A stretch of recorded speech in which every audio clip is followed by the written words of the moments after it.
In 1919, Cole Porter was 28 years old and not yet famous. However, he was still Cole Porter, an ambitious and visionary artist with high standards for the American popular song. His lyric to Another Sentimental Song from that year was a warning shot aimed squarely at the upright pianos of his contemporaries. It announced that lazy, empty, boring, and predictable lyrics would no longer suffice.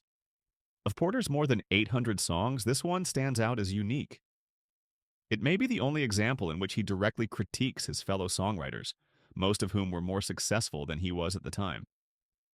Let's delve into his century-old smack talk. At the time, sentimental songs dominated popular music, overflowing with moonlight, love, and overly predictable rhymes. They were crowd pleasers but lacked originality and polish. It seems Porter finally gave in to the temptation to call out the obvious, crafting a song that both mimics and mocks the genre. Here he positions himself as both observer and critic. The verse. When people contend that we'll soon see the end of the dear old sentimental song, don't trouble your brain, but just learn this refrain, for it proves that they're completely wrong. The verse sets the stage for Porter's argument, addressing claims that sentimental songs are outdated.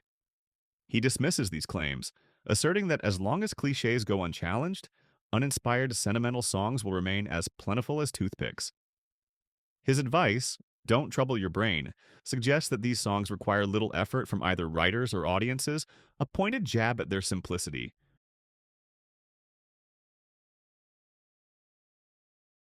As long as spoon rhymes with night in June and meet me soon rhymes with honeymoon, as long as heart's a whirl rhymes with a pretty girl, as long as stars up above rhymes with falling in love, as long as true rhymes with eyes of blue, and room for two rhymes with I love you, as long as such rhymes endure, you could always be sure of another sentimental song.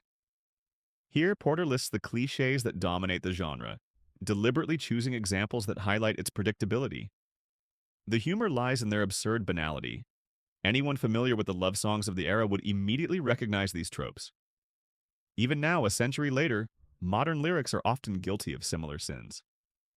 The final lines, as long as such rhymes endure, you could always be sure of another sentimental song, underscore Porter's central argument. These songs persist because they're easy to write and people like them. Refrain 2. Come out and spoon neath this night in June. Oh, meet me soon, neath our honeymoon. You've got my heart a whirl, you're such a pretty girl, and all the stars up above know I'm falling in love. I will be true, dear, to eyes of blue, there's room for two, dear, and I love you. As long as such rhymes get by, why don't you go home and try to write another sentimental song? In the second refrain, Porter moves from critique to parody, crafting his own sentimental song using the same tired conventions he mocks. Lines like, you've got my heart a whirl, you're such a pretty girl, exaggerate the simplicity and lack of inspiration in the genre. The final couplet, as long as such rhymes get by, why don't you go home and try to write another sentimental song, is Porter's cheekiest jab. It simultaneously mocks the ease of writing such lyrics by encouraging his audience to give it a try, and challenges his contemporaries to aim higher. After all, was it really the innocent rhymes that were getting a pass, or the guilty writers behind them?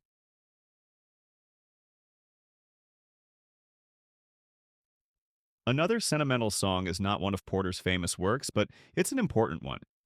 It's a deep cut that exemplifies his ability to critique with charm and humor. The song foreshadows his lifelong quest to elevate the craft of songwriting, blending sharp wit with lyrical sophistication. Even in 1919, Porter was already showcasing the unique voice that would redefine the American musical landscape. It would be another decade before Porter became a household name with Let's Do It. But even in his earlier years, he was challenging himself, his contemporaries, and his audience to rethink what a song could be. He encouraged everyone to consider all the possibilities before settling for the obvious, and not to stop at the first idea that came to mind. In the description of this video, I've included a link to a complete recording of the song. Have a listen. It might be the most charming way anyone has ever been told their work stinks.